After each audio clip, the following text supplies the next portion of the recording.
Hi, I'm Josh Kettleson. And I'm Christo Schultz. Christo, I have a mortgage. I also have the cash to pay off the mortgage. What should I do? You should do whatever makes you feel comfortable, Josh. I don't like that answer. What? I don't like that answer. No, that's what I tell all my clients. You know, I have a lot of individuals that they can have debt up to their eyeballs and be completely comfortable. I don't recommend that, but they can sleep with debt. There are others that any sort of debt, whether it's having $1,000 on their credit card and that being the only debt that they have, be way too much, even if they pay it off every month. So it's not a one-size-fits-all scenario. Now, what I will say is that from a math perspective, if you're only paying 2% for your mortgage, but in the stock market you're making 8%, 6% difference there. So adding to the stock market or just your investment account in general can be beneficial.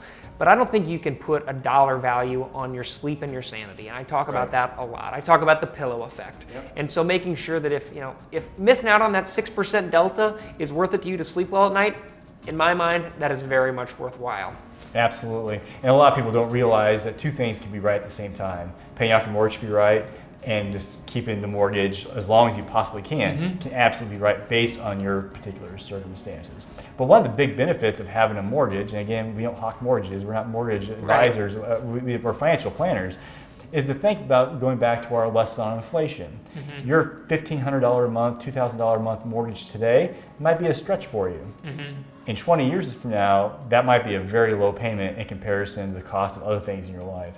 So you might be in a situation where inflation is actually working out for you because you have this fixed expense while other things are going on in life. But I am with you in general. Mathematically, it usually makes more sense to have that arbitration between what you're earning in other securities, and especially in today's ultra low mortgage environment. 2021, they really haven't been much lower than they are now. No. It makes a lot of sense to consider having a mortgage regardless of your ability to just pay cash for the house you live in. For sure.